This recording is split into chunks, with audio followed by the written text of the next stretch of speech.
Hello everybody, this is your Right Geek and Honorary Man King, here with another video. Tonight, I would like to talk about my chart that compares toxic diversity to genuine diversity.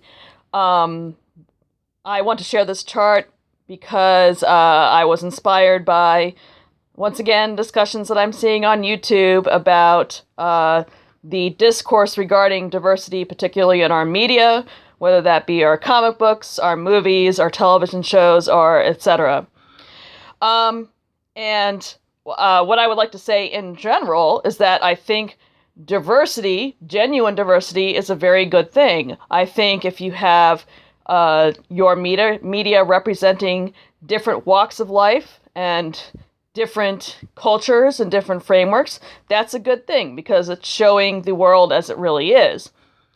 The problem is that most of the people who are pushing for diversity are pushing for what I would consider a toxic diversity instead of a genuine diversity. So how do we tell the difference? Here's how I break it down.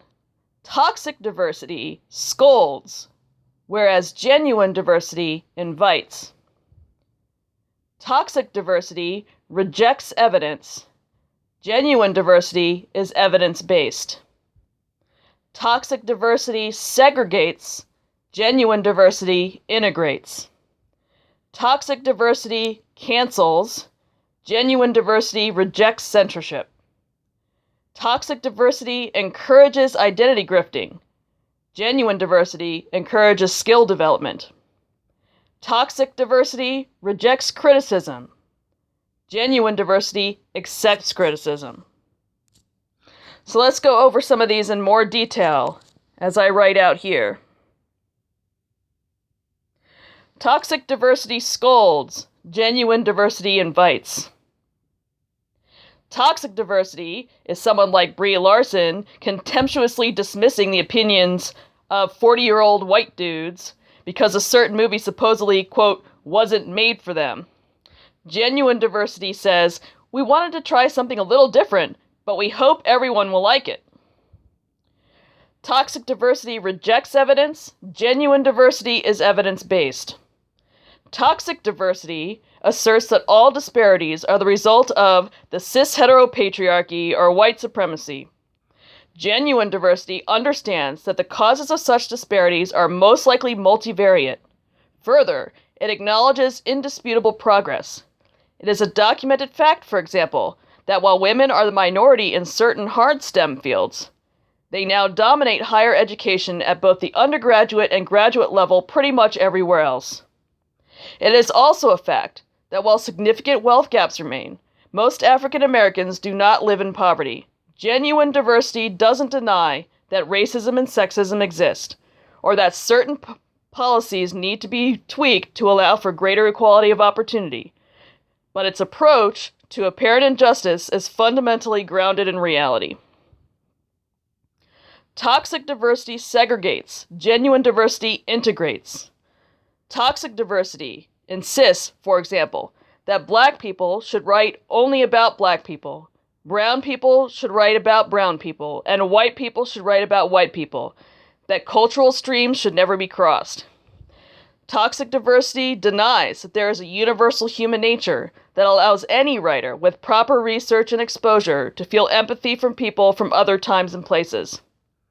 Genuine diversity, on the other hand, allows anyone to write about anything at all. Toxic diversity cancels. Genuine diversity rejects censorship. If an author fails to adhere to certain strict rules, toxic diversity bullies him or her into silence. If genuine diversity views something to be problematic, meanwhile, it discusses the issue politely, without presuming that its viewpoint is the only right viewpoint, and it never insists that certain books be pulped for failing to be sufficiently woke. Additionally, genuine diversity does not erase history. It engages with it, taking the good and leaving the bad. Toxic diversity encourages identity grifting. Genuine diversity encourages skill development. Toxic diversity tells the marginalized that they are entitled to success and teaches them to sell their gender, race, or sexuality instead of their work. Genuine diversity, in contrast, values merit and hard work. It counsels up-and-coming new writers and artists of all backgrounds to focus first and foremost on improving their craft. It seeks new voices, but it never promotes those voices before they are truly ready for prime time. It holds everyone up to the same standards and doesn't set people up for failure. Lastly, toxic diversity rejects criticism. Genuine diversity accepts it. If a writer or artist hails from the upper levels of the progressive stack, toxic diversity equates all criticism of that writer or artist to racist, sexist, homophobic, transphobic, whatever phobic harassment. But genuine diversity never makes excuses for shoddy work or contemptible behavior.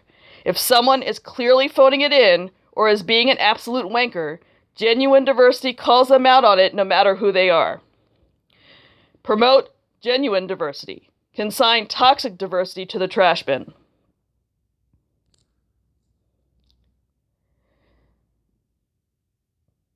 Thank you for listening to my little spiel on diversity.